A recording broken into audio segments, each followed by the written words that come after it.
Tapos natin nag-install guys sa ating Pia horn. So yan. Paano yan i-ano guys? Paano yan i-connect? Kahit pa paano ano natin i-share. Maintindihan niyo. Let's watch the video. Tayo guys! Mag-testing tayo, magpapalit ako ng i-level up natin yung horn natin guys. So mayroon tayong snail horn, tinatawag snail horn, ginagaya kasi niya yung Pia ng mga mamahalin na horn. Pero ito ay kahit imitation pro sapat na to guys pang sa mga sasakyan natin. So matistingan natin guys para makita niyo gaano kalakas. So yan ang guys, yung horn natin guys. So ipakita ko sa inyo paano to yan symbol guys. So ito nabili ko to ay pares na low and high. So kaya malakas kasi may low tapos yung may high frequency niya. So kung magsama yun talagang maano sa tainga talaga yun. Kahit 60 dB lang to guys pero malakas na. So ganito ang connection kay nakaparallel lang to. Papunta dito bro. Ito ang ground papunta dito. So parallel connection tapos nakaparallel din. Ito ang tinawag na interrupter guys. Magandang lagyan ninyo to ng ganito interrupter kasi para hindi continuous yung pagpindot ninyo sa busina kasi pag nag-continuous guys para bang mag-iinit ng kaya ang iba nilagyan ng relay pero ito kasi as is na yung dito yung relay sa old pero pwede i-connect mo lang so ang gagawin niyo dito guys i-connect mo lang dito i-connect mo lang to direkta ito guys itong dulo nito guys yung sa interrupter na pa kasi hindi lang guys para ma-demonstrate ko ninyo para at least pag DIY guys ilap kasi ako lang kasi ang din guys ayun ito nakalagay na ang positive negative so yun ang ingatan mo kasi positive negative sa battery yan supply o doon sa horn linya. So pag out naman dito sa interrupter guys, wala nang yan, wala nang polarity yan. Parehas na yan siya. It can be interchange yan. So walang problema sa out yan. So ito lang ang tandaan ninyo yung input niya. So may adjuster pa to, pwede pa palakasan nyo, pwede din pahinaan to. So maganda to.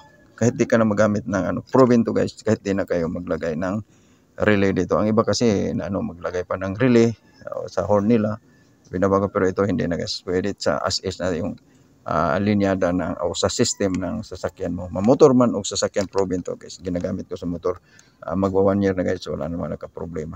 So mas lalo pa to guys kasi maganda naman to ang system, ang linyada sa dito sa sasakyan. So ganoon na i-connect din sa positive and then negative yan. So so doon lang ito guys makita natin paano na naka-ready na yan kasi suksok lang din doon dito sa terminal lag sa old na yung stock nga horn. So pwede tanggalin na lang natin yung stock horn tapos doon natin isaksak. So ipakita ko sa inyo paano din. So ayun narinig nyo gano'ng kalakas kahit imitation yun to sa Pia. Pero sapat na to sa sasakyan mo, mamotor man.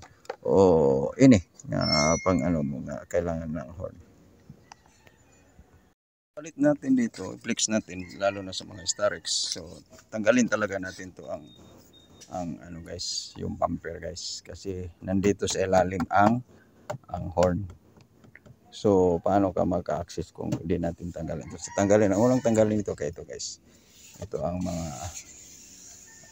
screw niya nga pin type. So bunutin lang guys, iangat mo lang yan. Sikwatin mo lang yan. Yan. Matanggal lang yan basta masikwat mo na yan. No?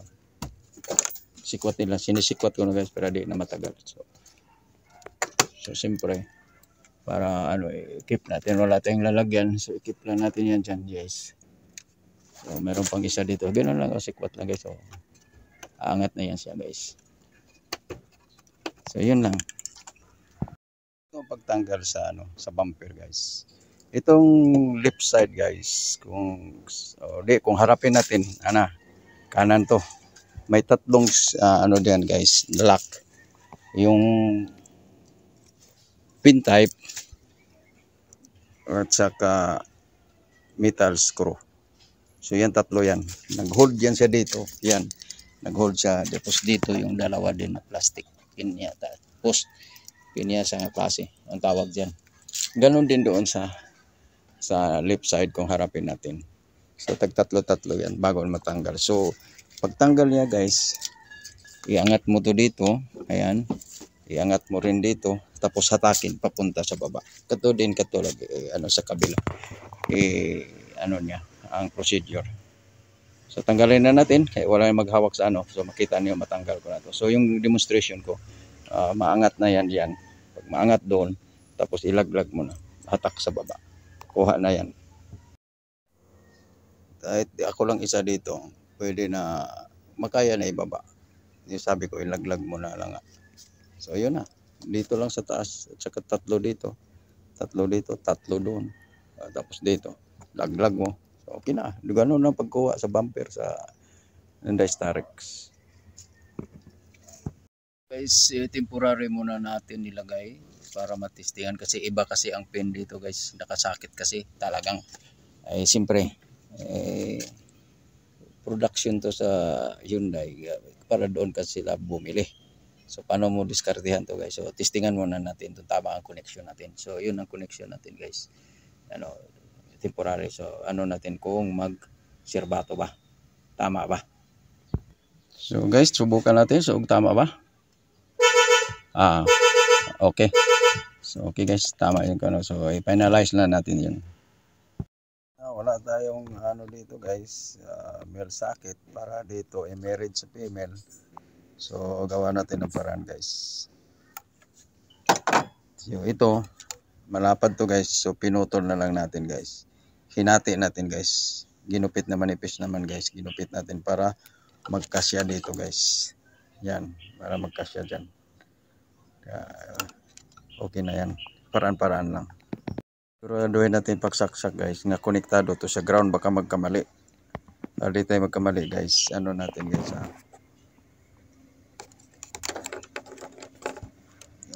para sigurado tayo guys. Mahirap pag walang guys hirap wala magkawak ng camera. Yun ang problema talaga sa akin guys. Dito ma-explain na guys. Sige, ito na lang ganun. So ilagay natin yung T-spread sa ground. Umikot ba? Wala.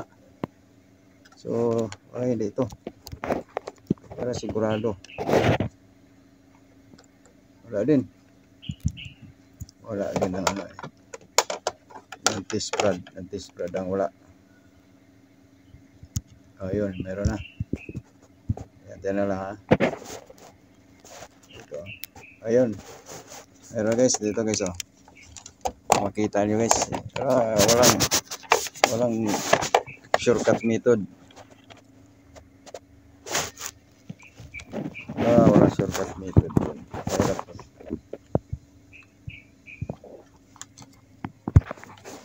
Ganun lang. Ganun lang. Din. Yan guys, tinuhusok na para din na maghawak guys. Natin guys so ito iyon ang ground guys. Tama yung nasuksok natin. So talaga pag tayo guys testing, sigurado natin para wala nang sisihan. So yun, tama yung suksok natin ngayon negative. So ang positive na sa kabila na yan guys.